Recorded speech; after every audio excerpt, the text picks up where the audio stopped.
이 저녁에 묵상할 하나님의 말씀은 고린도 전서 10장 1절에서 4절까지 말씀 보겠습니다.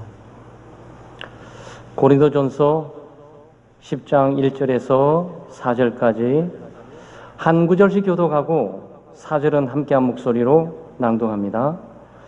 형제들아, 나는 너희가 알지 못하기를 원하지 아니하노니 우리 조상들이 다 구름 아래 있고 바다 가운데로 지나며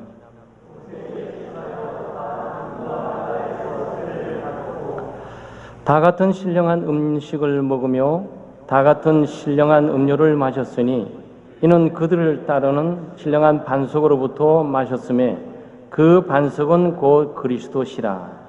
아멘. 하나님의 구원의 역사라는 제목인데요. 무엇보다도 오늘 본문 말씀을 이해하시려면 아마 우리 창대교회 교우들은 성경 공부를 열심히 하시니까 구약과 신약과의 관계, 모세와 또 예수 그리스도의 관계, 무엇보다도 율법과 복음과의 관계, 이것들을 명확히 좀 이해하고 계셔야 됩니다. 그러니까 구약과 신약의 하나님은 동일합니다. 그래서 구약에 있는 하나님은 신약의 하나님과 다른 것이 아니고 신약의 하나님과 동일합니다. 그래서 구약은 옛날 약속, 그러니까 하나님은 언약의 하나님이시다. 약속의 하나님을 기억하실 필요가 있어요. 그 구약 성경은 옛날 약속이고 아브라함을 통해서 주어진 옛날 약속인데 그 약속의 골자는 그리스도입니다. 그 그리스도는 오실 그리스도, 앞으로 오실 그리스도를 지금 예언해 놓고 있는 거고, 신약의 중심은 동일하게 예수 그리스도예요.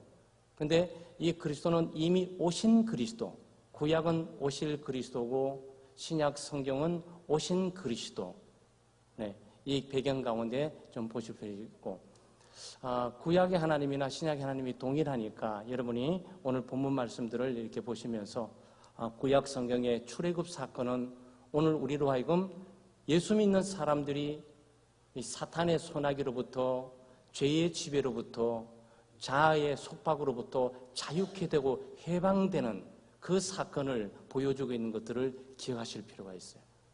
그러니까 이스라엘 백성들에게 일어나고 있는 모든 사건들은 오늘 예수 믿고 구원받는 우리들에게 동일하게 일어나고 있는 사건임을 인식할 필요가 있다는 거죠. 우리가 옛날 얘기를 말하고 있는 것이 아니에요. 바울 사도는 옛날 얘기를 말하고 있는 것이 아니고 옛날 하나님의 백성의 역사를 통해서 오늘 살아가는 하나님의 백성의 역사도 동일한 이런 정황 가운데 이루어져 가고 있다라는 부분을 우리들에게 가르쳐주고 있는 거예요. 그러니까 이스라엘 백성들의 실패와 성공, 이스라엘 백성들의 삶을 잘 뚫어보면서 오늘 살아가는 우리의 하나님의 백성들인 그리스도 안에 있는 우리의 삶을 우리가 명확하게 볼 수가 있는 거예요. 자, 하나님은 약속의 하나님이십니다.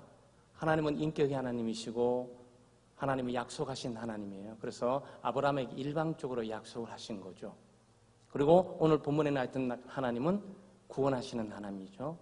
그러니까 이스라엘 백성들이 출애굽하기 전에 400년 동안에 애굽에 종살이를 했지 않습니까? 애굽에 종살이를 하게 될 때 하나님이 단순히 그들의 울부짖음만 들은 것이 아니고 울부짖음을 듣게 될 때 그들의 기도가 너무 놀라워서 믿음이 있어서 들은 것이 아니고 아브라함을 기억했던 거예요. 하나님께서 아브라함을 선택해 부르시게 될 때 너의 모든 족속에 복을 주시겠다고 했던 하나님께서 그 약속을 기억하시면서 하나님은 400년이 지나는데도 인간은 하나님을 잊어버려도 하나님의 백성들은 하나님을 잊어버려도 하나님은 그 백성을 잊지 않고 끝까지 주장하시면서 그들을 공경해서 구원해 주신 구원의 하나님을 우리에게 보여주고 있습니다. 그래서 하나님은 인격의 하나님, 또 하나님은 구원의 하나님, 하나님은 언약의 하나님이에요. 그 구원받은 하나님의 백성을 그대로 뒀습니까? 여기 지금 무슨 사건을 말하고 있는 거죠? 홍해 사건을 말하고 있는 거예요. 홍해 사건을. 홍해 있기 전에 무슨 일이 있었습니까? 하나님께서 모세를 이집트에 보내서 애굽에 보내서 10가지 재앙을 내리게 하지 않았어요? 그러니까 10가지 재앙이 내려져 있는 상황 가운데서도 하나님의 백성들도 그렇고 애굽에 있는 사람들도 그렇고 이 일들이 무슨 일인지 전혀 감지하지를 못했어요. 영적으로 우둔하고 둔해져 있을 뿐만 아니고 인간은 타락되고 오염되어 있기 때문에 전능하신 하나님의 존재와 그 능력, 하나님의 일하심에 대해서 감지할 수 있지 못하게 되어 있는 거죠. 그러니까 10가지 재앙이 진행돼 가는데도 바로는 무슨 일이 일어난지 잘 모르는 거예요. 지금 이게 뭔지를. 모세만 알고 있어요. 하나님의 백성들도 이 일들 잘 모릅니다. 그래서 마지막 재앙이 뭡니까? 장자를 살리는 재앙이죠. 그래서 짐승의 피를 가지고 문설주에 이게 발라라. 하나님은 구원하신다. 그래서 유월절이 패스오버예요. 패스오버, 넘어가는 거죠. 그 유월절은 죽음을 넘어간다라는 그 뜻이에요. 하나님께서 애굽 전역의 모든 장자들을 다 쳐 죽이게 될 때, 그때 짐승의 피, 양의 피에 문설주의 피를 발라둔 그 짐만 이 죽음의 사자가 넘어간다고. 하나님이 기적적으로 그들을 살리시고 구원하신 거죠. 그리고 그 사건 이후에 해방되고 자유화돼 가지고 거의 한 200만 명에 달하는 사람들이 노예로부터 풀려나서 지금 홍해를 향해 가고 있는 것 아니겠어요?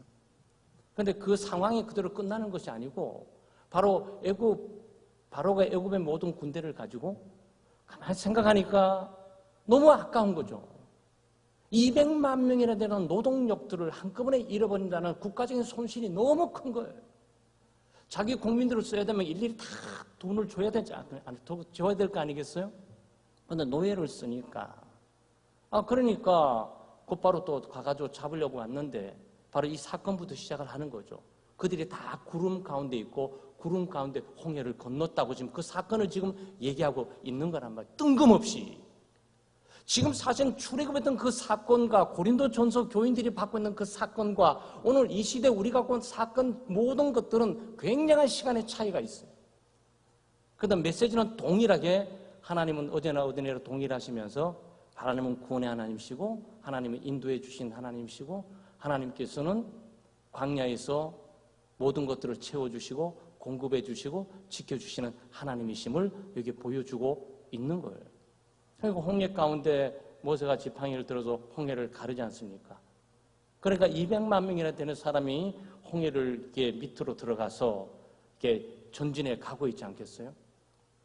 그리고 또 나올 때쯤 돼서 애굽 모든 백성들, 군인들이 여기에 모든 홍해에 있는 강에 휩쓸려 갖고 다 죽은 사건들을 말하는 거예요.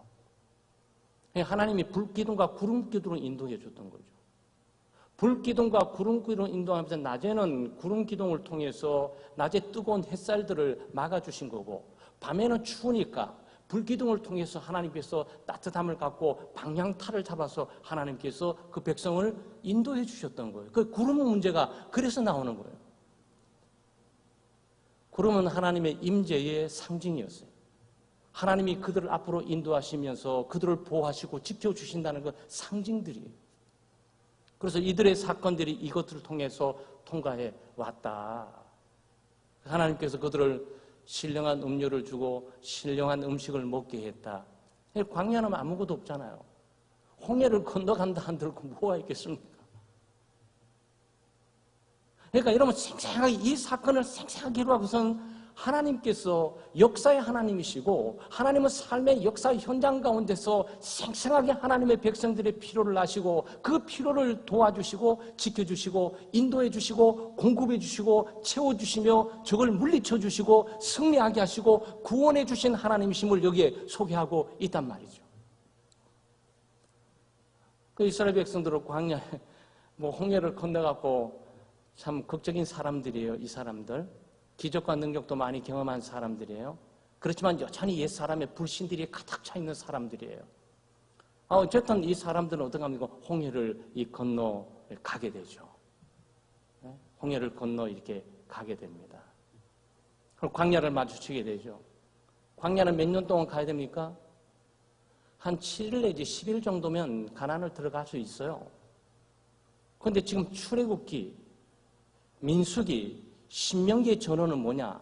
이 세 장을 통해서 이스라엘 백성들이 40년 동안은 광야에서 방황했다라는 것들이 기록되어 있어요. 근데 40년 동안에 굶어 죽지 않았어요. 먹을 거, 입을 거, 마실 거 다 하나님께서 챙기시고 그렇게 순간순간마다 불순종해가지고 그럼 그 사람들은 왜 출애굽을 한 다음에 7일 정도, 10일 정도면 충분히 가나안까지 들어갈 수 있는 그 거리를 40년이 걸렸을까? 그게 하나님의 백성들이 불순종과 불신으로 말미암아서 하나님께 불순종하고 불신해서 하나님께서 그들을 훈련시키기 위해서 광야에서 삶을 뺑뺑이를 돌렸어요. 그들은 자기들의 인생을 사는 것처럼 착각을 했어요. 그러면서 뺑뺑 돌게 된 거죠. 그 불순종과 불신 가운데서도 하나님께서 자비와 공의를 베풀어 주셔서 먹을 것과 입을 것과 마실 것들을 하나님께 채워주시고 또 적으로부터 보호해 주시고 기후와 계절로부터 보호해 주시면서 살려놓았다라는 사건들이 오늘 준 주된 내용이에요. 근데 이게 우리와 무슨 관계가 있는 겁니까? 우리가 지금 이렇게 하나님의 도움을 받고 하나님의 백성으로서 이 광야 같은 세상 가운데 이렇게 하나님과 함께 동행하고 있다라는 부분들을 가르쳐 주려는 거죠. 우리는 예수 그리스도를 믿는 그 순간 우리는 사탄의 지배로부터 죄의 속박으로부터 자아의 구속으로부터 우리는 자유케 됩니다. 우리는 해방되는 거죠. 예수 믿고 거듭나서 해방된 삶, 죄로부터 벗어나고 사탄의 지배로부터 벗어난 삶이 녹록지가 않아요. 신앙생활, 교회 나와서 신앙생활 시작하면서부터 여러 가지 광야의 삶이 시작하는 거죠. 언제까지? 천국 갈 때까지. 이제 믿음의 여정을 이스라엘 백성들이 40년 갔던 그 길을 우리가 동일하게 이 시대에 천국을 향해 가기 위한 그 여정을 시작을 하게 됐단 말이에요. 이 메시지의 핵심은 무엇입니까? 우리 힘으로 안 된다는 거예요. 이 광야의 삶은 하나님이 인도하시고 하나님의 불기둥과 구름기둥으로 인도하실 뿐만 아니고 먹을 것과 입을 것을 주시며 적을 물리치고 승리하게 하셔야 된다는 것이 골자예요. 그러니까 여러분과 저도 동일하게 지금 예수 그리스도를 믿는 믿음으로 우리가 하나님의 자녀가 되어서 하나님의 인도를 받고 있는 거죠. 하나님의 인도를 받는다는 얘기는 뭡니까? 하나님께서 예수 그리스도를 통해서 약속했던 그 약속, 영생을 주고 죄사함과 영생을 주고 하나님 나라에 들어오겠다는 그 약속을 하나님이 기필코 지켜 가실 거라고. 먹을 거, 입을 거, 마실 거 이런 거 너무 염려하실 필요 없어요. 하나님이 공중의 새뿐만 아니고 들의 백합화도 하나님께서 입히고 공중의 새도 먹이시는데 공중의 새도 재우는데 하물며 인간뿐만 아니고 하나님의 백성들에게 주게 하겠습니까? 그렇지 않다는 거예요. 이게 마태복음 6장에 있던 내용들입니다. 염려하고 두려워하지 마라. 주의 의와 나라를 먼저 구하라. 너희들은 하나님의 자녀들이다. 라는 얘기죠. 여러분 하나님의 공급하심을 확신하셔야 돼요. 네.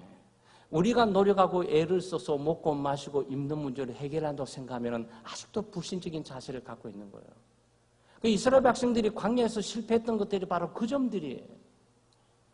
항상 그분들은 먹는 게 적다, 입는 게 적다, 마실 게 적다, 또 옛날 생각하면서 애국으로 돌아갔으면 좋겠다. 거기는 마늘도 있고 파도 있고 네, 거기는 뭐도 많고 고기도 있고 광야에 있어 이게 뭐냐. 그렇게 불평불만하면서 세상을 살아갔어요. 그 예수 믿는 사람들은 불평불만 하실 필요 없어요. 그거는 불신적인 자세예요. 불평과 불만한다는 내용은 뭐죠? 하나님이 다스리고 있다는 사실을 믿지 않는다는 뜻이에요. 불평한다는 의미는 뭡니까? 하나님이 나에게 충분히 주지 않았다고 생각을 하는 거예요.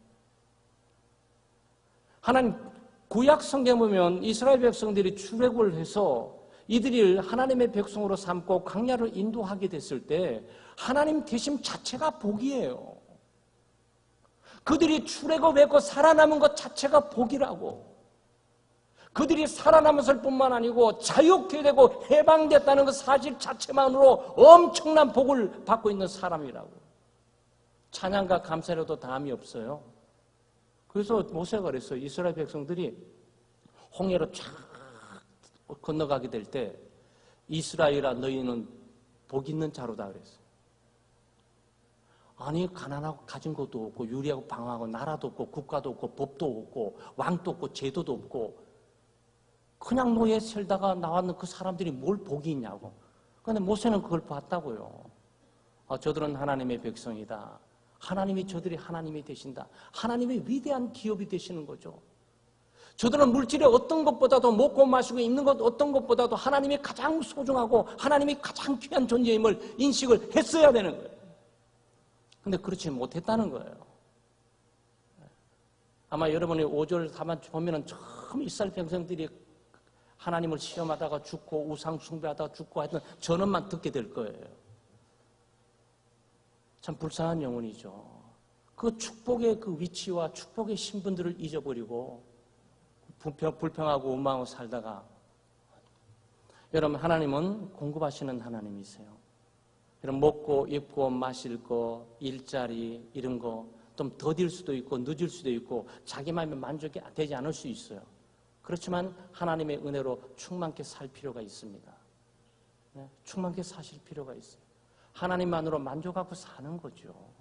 그렇다고 가난하게 하나님께서 이스라엘 백성들을 가난하게 만든 건 아니에요.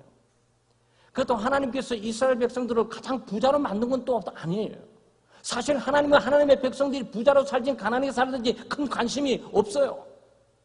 하나님의 관심사는 이들이 광야에서 나를 정말 예배할 것인가.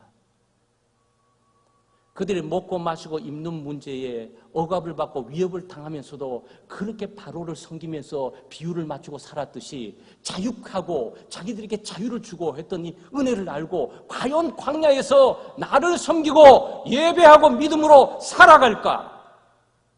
그게 하나님의 무한한 관심이에요. 이 문제만 정리가 되면요. 여러분 예수 믿는 사람 행복이로다. 하나님의 백성으로 사는 것 행복이로다. 그 의미가 확실하게 다가오기 시작. 그 복음성이 말이죠. 왜냐하면 하나님이 나의 하나님이고 하나님이 불기둥과 구름기둥으로 내 삶을 인도하고 계시고 목마르고 이럴 때 모든 내가 원하는 만큼 충만하게 있지 않지만 하나님이 광야에서 충분히 부족함이 없게 살다가 가나안 땅에 들어가게 하는 이 기정사실은 분명한 거죠. 여러분 이스라엘 백성들 먹지 못한 거 있습니까? 출애굽기, 민수기, 신명기 읽어보세요. 이스라엘 백성들한테 굶어 죽었다는 사람이 있습니까? 아니에요. 얼어 죽었다는 사람이 있습니까? 아니에요. 옷 못 입어서 문제 있었다는 사람이 있습니까? 아니에요. 다 반석을 깨뜨려서 물을 내주시고 하늘에서 만나를 내려주시고 메추라기 내려주시고 다 하셨어요. 그 은혜가 얼마나 크냐 말이죠. 살아있는 은혜도 크고 하나님의 기적을 보게 된 것도 은혜도 크고 하나님의 자비와 공평하심으로 나는 그냥 노예로서 하나님을 산 적이 바로만 잔뜩 우상만 잔뜩 섬겼는데 하나님의 과거에 아브라함이 했던 우리의 조상 아브라함에게 했던 그것을 기억하셔서 나를 구원하시고 이 후손들 하나님께서 살려주셨구나. 자유케 했구나. 그리고 하나님께서 가나안 땅 젖과 꿀이 흐르는 가나안 땅을 향해서 나를 인도하고 계시는구나 하고 소망찬 삶이 아니겠냐 말이죠. 조금만 참으면 되는 건데.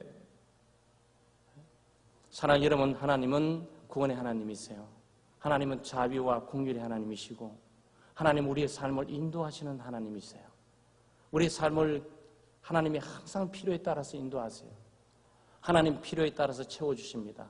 내가 요구하고 내가 만족하고 내가 기뻐할 만큼 채워주지는 않아도 살기에 부족함이 없도록은 하나님께서 해 나가세요. 물론 예수 믿는 사람들 가운데 부자로 사는 사람들은 많고요. 예수 믿는 사람들 권력과 권세 있는 사람들은 많습니다. 그런데 그분들은 그 권력과 권세에 참으로 믿는 사람들이 그 권력과 권세에 크게 영향을 안 받아요. 그 사람들의 소망은 그게 아니었기 때문에 그냥 하나님께서 내게 맡겨진 게 부담스러울 뿐이야. 그냥 500원 맡겼으면 그냥 조금 쓰고 딱 말 텐데 막 5천억을 맡겨가지고 어디다 써야 좋을지를 몰라. 이거 잘못 쓰면 큰일 나요, 이거는. 왜냐하면 하나님께서 주시게 될 때 반드시 목적이 있어서 주실 게 아니냐 말이죠. 그러니까 많이 있는 것들에 대해서 불화할 필요 없어요. 많이 있는 사람이 있는 만큼 그 책임을 감당해야 돼요. 그러니까 그건 더 무서워요. 그리고 어떤 사람은 많이 그럴 믿음과 그런 자격과 그런 신앙적인 훈련이 없는데 너무 많이 맡겨줘서 망가진 사람이 많아요. 신앙이 감당치 못해서 높은 데 가서 떨어져가지고 그냥 낙차하는 사람이 있고, 그것을 감당치 못하는데 수십억을 그냥 갑작스럽게 벌어가지고 막 그냥 어쩔 수 없이 있다가 자기 마음대로 막 쓰다가 인생 망하는 분들도 많아요. 그렇습니다, 그게. 그래서 가난하게 된 다음에 가난한 것이 참 복되고 자유롭구나. 또 깨닫고 은혜 받고 또 한 번 한 번 다가가는 거죠. 하나님은 우리를 포기하지 않습니다. 그래서 저는 늘 제 로마서 8장 32절에 자기 아들을 아끼지 아니하시고 우리 모든 사람들에서 내어주신 이가 그 아들과 함께 우리에게 모든 것을 은사로 주지 않겠냐라는 구절들을 많이 외우고 있어요. 나의 하나님이 그리스도 예수 안에서 그 풍성한 대로, 그 영광 가운데 그 풍성한 대로 너희 모든 필요를 채우시리라. 하나님 필요를 채워주세요. 그래서 조급해하지 말고 어떤 일을 기다릴 건강 또는 물질 또는 사업, 그 다음에 성공, 그 다음에 세상에 있는 여러 가지 목적과 꿈들, 이것들을 너무 그렇게 서두르고 하지 말고 하나님의 시간과 때에 기다리시면 돼요. 하나님이 하나하나 인도해 주세요. 하나님이 나를 가장 잘 아시고, 하나님이 나의 필요를 너무 잘 아시고, 하나님이 내가 가져야 될 시기를 너무나 잘 아세요. 그래서 그 시기에 맞게 착하게 하나님께서 인도해 가고 계시는 거예요. 그래서 필요를 공급해 주신 하나님, 나를 구원해 주신 하나님, 자기 아들을 아끼지 아니하고 나에게 주셨는데, 여러분 그러지 않겠습니까? 자기가 가장 사랑하는 아들을 내게 주셨다면 그건 나머지 달라는 걸 못 줄 이유가 하나도 없지. 아니, 다른 거 다 달라고 줄 수 있는데 내 아들은 줄 수가 없지. 그런데 내 아들을 이미 줬다는 그 얘기는 뭐냐면요, 모든 것들이 아들과 함께 다 같다는 뜻이에요. 그래서 하나님께서 그리스도를 우리에게 주셨다는 얘기는 바로 우리에게 나머지 모든 물질적이고 영적인 문제를 하나님께서 공급해 주신다는 내용들입니다. 우리는 하나님의 백성이 되었고 그러기에 새로운 삶을 살아야 돼요. 지금 여기 있는 참 어려운 말이지만 여러분이 여기서 몇 가지 볼 게 있어요. 2절 말씀에 모세에 속하여 구름과 바다에서 세례를 받았고 그랬어요. 이 세례라는 단어를 지금 어디다 쓰고 있는 거죠? 수천 년 전. 역사적으로 수천 년에 거슬러 올라가죠. 이스라엘 백성들은 세례를 받는지도 몰랐어. 그 세례가 뭔지도 몰랐어요. 그냥 하나님께서 물을 가리면서 그 물 밑으로 들어가가지고 물을 마른 땅처럼 올라가지고 다시 나왔을 뿐이에요. 근데 몇천 년 후에 바울사도가 그걸 딱 보면서 뭘로 해석하는 거죠? 저들이 세례를 받았다 이렇게 표현합니다. 여러분 세례를 어떻게 받습니까? 첫째는 회개해야 돼요. 예수를 믿어야 돼요. 성령의 역사로 거듭나야 돼요. 새로운 사람이 여야 돼요. 새로운 마음을 가져야 돼요. 중생한 사람이 돼야 돼요. 예수 그리스도가 나의 구세주이며 주님이시라고 온전하게 고백할 수가 있어야 돼요. 그 사람은 하나님의 백성이죠. 그 하나님의 백성이 공동체 가운데서 교회에 하나님의 백성입니다라는 것들 외적인 표적을 주게 될 때 우리가 물로 세례를 주게 되죠. 이 의미가 뭡니까? 의미는 두 가지예요. 하나는 여긴 이스라엘 백성들은 애굽을 생각한다거나 애굽을 돌아갈 수 없다. 과거와의 완전히 단절됐고 그들은 물속에서 죽었다. 이 얘기예요. 이스라엘 백성은 이걸 깊이 인식하고 있었어야 돼요. 내가 세례를 받는 순간 김동민이는 죽었고 지금까지 아담의 조건과 상태 가운데 태어나 살아왔던 나의 모든 육신적이고 욕망적이고 이 세상 꿈과 소망들을 다 십자가에 못 박고 죽었다라는 그 의미를 반드시 새기고 있어야 된다는 거예요. 그 다음 또 하나는 다시 물을 건너서 이쪽 편으로 오게 될 때 이제는 새로운 삶을 살아가야 된다. 그 메시지예요, 지금 이게. 그러니까 이스라엘 백성들도 그렇게 살아야 되고 지금 예수 그리스도를 구세주로 믿고 구원받은 하나님의 백성으로서 우리가 세례를 받게 될 때 나는 어떻게 세례를 받습니까? 사실은 내가 물속에 들어갔어야 되는 거죠. 물이 없으니까 우리가 스프링클 이렇게 뿌림을 뜨니까 성부, 성자, 성령의 이름은 세례 주너라 그러죠. 이 뜻이 뭡니까? 당신은 죄의 용서를 받았습니다. 당신은 회개했고 죄를 끊었고 죄를 버렸고 예습상을 다 단절하면서 이제는 당신은 이것은 물속에 매장돼서 물에 떠나 보내버린 겁니다. 찾지 마세요. 돌아보지 마세요. 그리고 그 다음에 이렇게 세우게 될 때면 어떻게 되는 거죠? 물속에서 다시 살았으니 새로운 김동민이가 이제는 새로운 삶의 모습을 가지고 새로운 목적과 새로운 가치관과 새로운 인생관, 바로 예수 그리스도를 위하고 예수 그리스도를 따라가고 예수 그리스도와 함께 사는 삶으로 살면 결심을 하게 된다. 그게 세례예요. 그래서 이 세례 의미를 잘 아는 분들은 이 신앙을 거듭나서 신앙을 잘 이렇게 훈련받고 문답교리를 잘하고 세례받는 사람들 세례식에 굉장히 울어요. 그거는 기쁨과 즐거운 울음도 있지만 더 이상 자기를 찾을 수가 없어. 자기는 죽은 거야. 자기를 위해서 애곡하는 거죠. 여러분 자신을 위해서 장례식을 쳐지면서 울어야 되는 거죠. 그 세례는 그런 의식을 갖고 있는 거예요. 그러니까 이스라엘 백성들은 그렇게 살았습니까? 그렇게 살지 못했다는 거죠. 광야에서 새로운 삶을 살지 못했어요. 하나님의 영광을 위해 살지 못했습니다. 하나님의 말씀에 순종하지 못했어요. 하나님의 뜻을 위해 살지 못했습니다. 가나안 땅을 목적으로 살지는 못했어요. 심지어 베냐민이라는 몇 지파들은 말이죠. 한 세 지파는 가나안 땅을 다 들어갔는데도 나와서 이쪽 편에 산 사람들도 있어요. 이스라엘 백성들에게 주어지는 이 메시지가 오늘 우리에게 동일합니다. 우리는 광야 같은 세상 가운데 그리스도와 함께 십자가 못 박혀 죽으셨어요. 갈라디아 2장 20절 유명한 장이죠. 그리스도께 순종하게 될 때 제자 훈련에서 우리가 늘 외우는 것 아니겠어요? 내가 그리스도와 함께 십자가에 못 박혔나니 내가 그리스도와 함께 십자가에 못 박혔나니 그런즉 이제는 내가 사는 것이 아니요 나를 살아가서 나를 위하여 자기 몸을 보낸 하나님의 아들을 믿는 믿음 안에 사는 것이라. 그거예요. 그게 세례예요. 그게 정확하게 우리가 예수 그리스도를 믿는다는 의미이기도 하고 그 믿음으로 세례에 참여하는 의미이기도 해요. 그러면 죽어버린 사람은 어떡합니까? 죽은 사람의 특징이 뭐죠? 죽은 사람은 감각이 없어요. 여러분 좀 추석이 되셔가지고 성묘도 하셨지만 어머니, 아버지, 할아버지 또는 사랑하는 남편, 아내를 찾아가면서 그렇게 좋았던 음악을 아무리 들려줘 보세요. 반응하지 않아요. 그렇게 좋아하는 돈을 아무리 수천억을 뿌려보세요. 전혀 반응할 수 없어요. 그렇게 좋아하는 취미, 축구공, 야구공 갖다 던져서 해보세요. 전혀 반응하지 않아요. 왜 그런 거죠? 죽어버린 거죠. 내가 예수 그리스도를 믿게 될 때 세상에 십자가에 못 박혀 죽어버리고 세상이 나에 대해서 죽어버리고 내가 세상에 대해서 죽어버리면서 세상과 나는 단절돼서 이스라엘 백성들이 홍해를 건너게 될 때 애굽으로 돌아갈 수 없는 것처럼 우리가 돌아가서는 안 된다는 얘기예요. 이제는 광야의 삶에 하나님의 나라 천국을 바라보면서 믿음으로 하나님 말씀에 순종하고 구름 기둥과 불 기둥으로 인도하는 하나님을 따라 살아가도록 되어 있단 말이에요.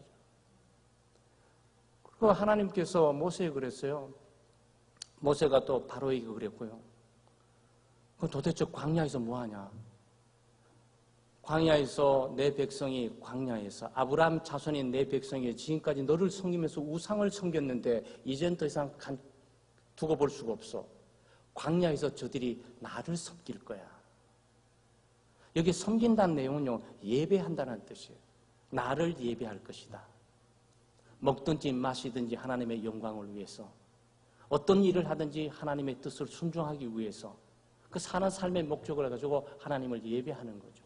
일주일에 와서 수요 예배라든지 또 주일 오전 오후 예배라든지 가정 예배라든지 구역 예배라든지 할 뿐만 아니고 직장에서 학교에서 공부를 통해서 예배하고 일을 하면서 예배하고 이 모든 것들은 하나님을 위해서 한다는 그 목적들이 완전히 달라지는 거예요. 이게 살아있는 예배죠. 너희 몸을 하나님이 기뻐하시는 거룩한 산 제사로 드리라. Living sacrifice, 헌신적인 헌신하는 삶을 통해서 하나님의 뜻이라든지 하나님의 영광이라든지 하나님의 나라를 위해서 직장 속에서 가정 속에서 학교 속에서 너 자신을 희생하는 예배를 통해서 살게 될 거야 이거죠. 세례받기 전에 내가 살아있을 때는 내 뜻대로 내 마음대로 나를 위해서 내 목적으로 내가 중심이 되고 수많은 사람들이 나를 집중하고 나의 인기와 나의 안락함과 나의 행복과 나의 꿈을 살아갔는데 이거 다 십자가에 다 못 박아버리고 없애버리고 이제는 하나님의 뜻과 하나님의 영광과 하나님의 나라를 위해서 사는 거죠. 지금 그걸 말하는 거예요. 그러니까 고린도 교회에 지금 역사적으로 출애굽의 사건을 갖고 설교하고 있는 것 동일하게 지금 오늘의 하나님의 교회가 이 메시지를 통해서 동일하게 하나님의 백성으로 광야 같은 세상 살아가면서 이렇게 살아가야 된다고 지금 가르치고 있단 말이죠. 그래서 우리가 예수 믿고 구원받고 난 이후에 세례받는 그 의미는 죄와 날마다 싸우셔야 돼요. 왜냐하면 이스라엘 백성들 가면서 늘 애굽을 생각을 하잖아. 그 노예 생활하면서 어떤 고통스러운 어두운 부분들도 있는데 거기 살았던 즐거웠던 것들을 생각하면서 그걸 생각을 하잖아요. 바로에게 돌아가고 싶다. 나는 또 거기 가서 고기도 먹고 싶다. 거기 먹는 것보다도 여기에 풀 뜯는 게 낫지. 그렇지 않겠어요? 그게 신앙생활 아니겠습니까? 그런데 우리가 예수 믿고 신앙생활하면서 하나님의 교회를 중심으로 사는 것보다도 아직도 옛날에 살았던 자기의 습관과 생활적인 그 나쁜 것들, 그런 영향력들 그리워하고 그것들을 보고 싶어하고 거기에 가고 싶어하고 거기에 자꾸 언저리 한 번씩 슬슬 돌단 말이죠. 단호하게 끊으셔야 돼요. 그래서 이걸 알고 있는 분들이요, 술을 과감하게 끊어버리고, 담배 과감하게 끊어버리고, 도박 과감하게 끊어버리고, 여자 과감하게 끊어버리고, 자기가 삶을 살았던 사기치고 거짓말했던 것도 과감하게 끊어버리고, 손해를 보더라도 사는 거죠. 그렇게 되더라고, 또. 우리 자신도 마찬가지로 그런 일을 겪지만 말이죠. 아마 제가 우리 깡패 얘기를 좀 하지 않았습니까? 동대문에서 전과 한 15분 되는데, 주먹 굉장해요. 요즘 온몸에 그냥 갑자기 투성이에요. 그런 분이 예수 믿게 될 줄 꿈에도 몰랐어요. 예수 믿게 돼서 또 집사직고 하는데 또 그런 분들도 또 도봉산이나 교회 야유에 가게 되면 깡패들이 있을 때 말도 하지도 않더라고. 그냥 전부 따라오라 하자 플럽에 딱 나오더니 갑자기 형님 그래서 머리 좀 숙이고 있어. 우리는 그 상황 모르겠어. 나중에 제가 청년부 회장이었기 때문에 집사님 제가 영어를 가르쳤거든요. 영어를 배우고 싶다 그래가지고 집사님 무슨 일로 어떻게 하셨기에 그 험악한 깡패들이 집사님 말 한마디 숲에 가더니만 조용하게 나와서 그러십니까 했더니 그때 제가 아는 거죠. 우통을 딱 보여주는데 온몸이 칼자국이에요. 그거 한 수 딱 보고 딱 얘들이 알아본 거야. 이 세계는 우리가 지금 하는 그런 세계가 아니구나 하고 알아본 거예요.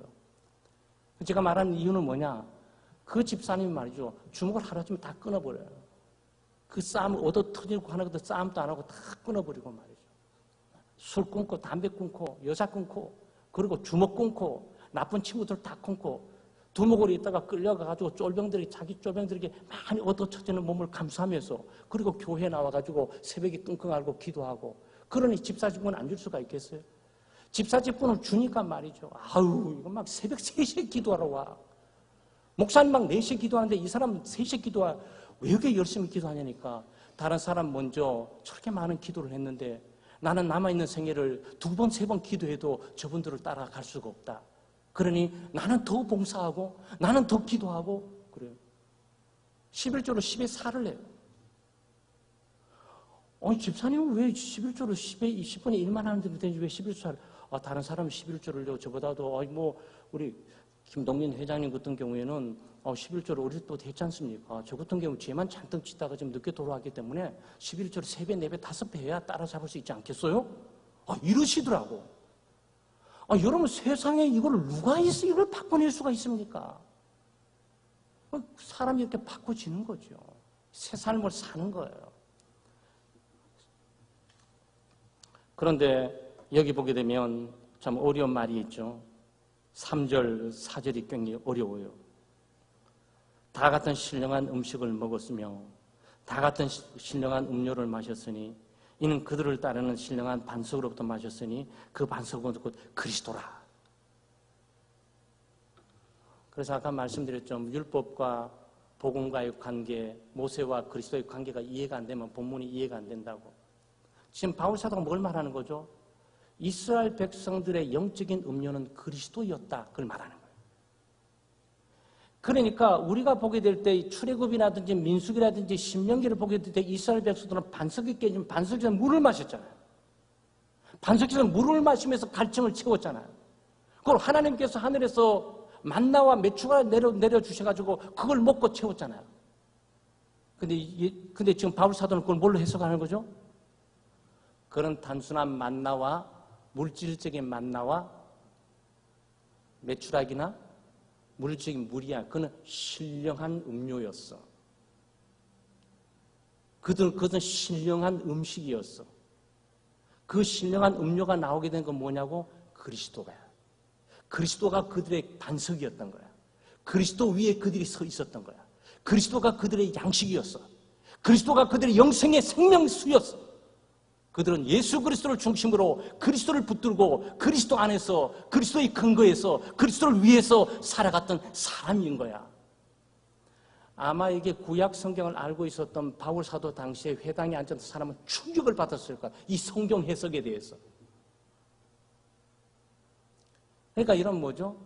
구약 성경의 하나님이나 신약 성경의 하나님이 동일한 거고 구약의 하나님께서 구원하신 방식이나 지금 구원하는 방식이 동일한 것이고 구약 성경이 믿고 의지하고 신뢰했던 것들 예수 그리스도를 근거로 해서 그리스도를 기초로 해서 그리스도를 반석으로 해서 구원을 받았다라는 사실을 여기에 밝혀두고 있단 말이죠. 구약 성경에도 구원의 방식이 같아요. 율법을 행함으로 구원을 얻었던 것이 아니고 이 예수 그리스도를 믿음으로 구원을 얻었던 거예요. 지금도 마찬가지로 예수 그리스도를 믿음으로 구원을 얻는 거고 지금 바울 사도가 이걸 지금 해석하고 있는 것 아니겠어요? 제가 해석하고 있는 겁니까? 저는 해석된 것들을 설명하고 있는 것뿐인 거죠. 그러니까 지금 이스라엘 백성들은 광야의 삶에 어떻게 살아남았냐? 예수 그리스도를 먹고 마심으로 살아남았다. 이 얘기를 하는 거예요. 그럼 우리는 어떻게 예수 그리스도를 먹고 마시는 겁니까? 믿음으로 먹고 마시는 거죠. 예수 그리스도가 내 안에, 내가 그리스도 안에, 저가 내 안에, 내가 그리스도 안에. 뭘로? 믿음으로. 그럼 오직 믿음이잖아요. 믿음으로 보이지 않는 그리스도가 내 속에 계시는 거고 믿음으로 그리스도께서 내게 생생한 주님과 구세주로 생명의 양식으로 오는 거죠. 그러니까 여러분도 사는 게 떡으로만 사는 것이 아니고 말씀으로 살아야 돼요. 신령한 음식은 하나님의 말씀으로 살도록 되어 있는 거라는 거죠. 광야에 이스라엘 백성들이 살아남았던 것은 단순하게 먹고 마시는 육신적인 문제가 아니고 하나님을 섬기는 신령한 음료와 신령한 음식을 통해서 이들은 광야에서 모두가 살아남고 있었다. 이런 얘기예요. 뭐 일부에 가서는 이 음식을 거절하다가 죽게 됐단 말이죠. 지금 이걸 먹는 방법이 뭡니까? 예수 그리스도를 믿음으로 그리스도와 연합되는 거죠. 여러분 음식이 먹으면 어떻게 되는 거죠? 오늘 추석 때 음식 좀 드셨죠? 떡 좀 드시고 부침이 좀 드시고 또 국도 드시고 고기도 드셨죠? 그걸 먹으시면 어떻게 되는 거죠? 그 토하면 안 돼요. 토하면 아무 도움이 안 돼요. 몸의 일부가 돼야 돼요. 물질적인 음식이 이 몸속에 들어가서 하나가 된다는 의미를 지금 이렇게 보여주고 있는 거예요. 이게 뭡니까? 성찬이지, 우리는 성찬을 하게 될 때 예수 그리스도의 그 흘리신 피를 상징하고 있는 바로 이 잔을 먹게 되고, 먹음으로, 그리고 예수 그리스도께서 우리 죄를 위해서 찢기신 그 살을 먹음으로 그리스도가 내 안에, 내가 그리스도 안에, 이것을 지금 설명하고 있단 말이죠. 그러니까 구약 성경의 하나님의 백성이나 신약 성경의 하나님의 백성들이 구원받는 방식과 구원해 주시는 분들이나 구원의 백성으로서 신분들과 그들이 갖고 살아난 방식들이 거의 똑같아요. 그러니까 구약과 신약을 분리시키면 안 돼. 구약은 우리와 다른 거고 신약만 갖고 있다고 말을 해서도 안 돼요. 그리스도 안에서 우리는 함께 만나게 되는 거죠. 여기에 골자는 뭡니까? 이스라엘 백성들이 실제로 광야에서 살아남았던 것은 육신적으로 먹고 마시는 것만이 아니었다. 그들은 신령한 영적인 물, 영적인 생명수, 영적인 음식을 먹었다. 그 음식을 누가 공급했냐? 예수 그리스도가 공급을 했다. 따라서 오늘의 신약의 하나님의 백성들이 가나안 땅 천국까지 가기 위해서 살아가는 방법이 뭐냐? 예수 그리스도를 먹어야 된다. 그리스도의 말씀을 섭취해야 되는 것이고 그가 주시는 피와 살에 함께 참여하는 믿음을 가지고 살아가야 된다. 그래서 여러분 우리가 내년에는 예배 드리게 될 때 한 해 성찬이 우리는 그래도 한 3번이나 4번 정도 드리게 되잖아요. 한국에는 성찬을 종종 한 2번 드려요. 네. 부활절에 1번 드리고, 네. 그 다음 추수감사절에 1번 드리고, 그러잖아요. 우리는 또 송구용신 예배도 우리는 성찬식 하지 않습니까? 성찬이 굉장히 중요해요. 모든 예배는 말씀을 통해서 보이지 않는 은혜가 우리에게 오지만 성찬을 통해서 보이는 은혜가 우리에게 오는 거죠. 그 골자는 뭐냐? 우리가 말하기 어렵고 표현하기 어렵지만 예수 그리스도를 먹어야 된다. 먹는다는 의미는 도대체 뭐냐? 그리스도를 믿음으로 그리스도를 내게 생명수로 받아들이고 내 영혼의 양식과 구세주이며 주님이심을 받아들이고 내 속에 거하게 될 때 바로 거기에 생명이 약동하고 움직이게 된다는 얘기를 보여주고 바로 그럴 때 우리 광야 같은 세상을 살아나갈 수 있는 힘과 능력을 우리가 얻게 되는 거예요. 죄를 이기게 될 뿐만 아니고 죄의 권세를 이기고 죄의 오염으로부터 우리가 방어하고 수많은 육신적이고 안목의 정욕, 이생의 정욕을 우리가 만나게 될 때 싸워 이겨 승리하는 삶으로 나가게 된다는 거죠. 사랑하는 여러분, 하나님은 구원의 하나님이세요. 하나님은 우리를 인도하시는 하나님이십니다. 뿐만 아니고 우리에게 신령한 음식을 주시고 영적인 양식인 말씀을 주시고 또 예수 그리스도를 주심으로 믿음으로 살도록 했어요. 그래서 오직 의인은 믿음으로 살리라. 그 말의 의미가 그거예요. 그걸 하나님을 나의 소유로 갖게 될 때 모든 천지 만물의 하나님 그 모든 것들을 하나님께서 나에게 공급해 주시는 일이야 뭐가 어렵겠습니까? 하나님이 바로 나의 하나님이고 내 삶을 인도하시고 내 뒤에서 밀어주시고 내 옆에서 격려해 주시고 나의 필요를 공급해 주시고 또 나의 적들을 물리쳐 주시고 그리고 천국까지 인도해 가시는 하나님이심을 우리가 다시 한번 고백하면서 믿음으로 살아가는 우리 성도들 되시기를 주의 이름으로 축원합니다. 함께 우리가 잔잔히 좀 공동체 기도 나누고 개인 기도를 해야 되는데요. 하나님을 의지하며 신뢰하며 또 하나님의 존재를 우리가 믿음으로 받아들이고 살게 해달라고 기도해 주시고 또 이 땅을 살아가는 동안 하나님의 백성으로서 또 새로운 신분과 새로운 관계를 가지고 새로운 영역에서 새로운 삶을 살 수 있는 은혜를 달라고 기도해 주시고 또 주님께 가는 천국 가는 그날까지 하나님의 말씀을 좇아 하나님 말씀에 순종하고 그리고 하나님의 영광을 위해서 살아가는 우리 각자가 될 수 있도록 기도해 주시고요. 공동체 기도 제목은 우리 구역 모임 구역장님들, 우리 부구역장님 우리 모임 우리 구역원들을 위해서 기도해 주시고 제자 훈련을 위해서 기도해 주시고 또 환자들 치유 회복을 위해서 기도해 주시길 바랍니다. 함께 기도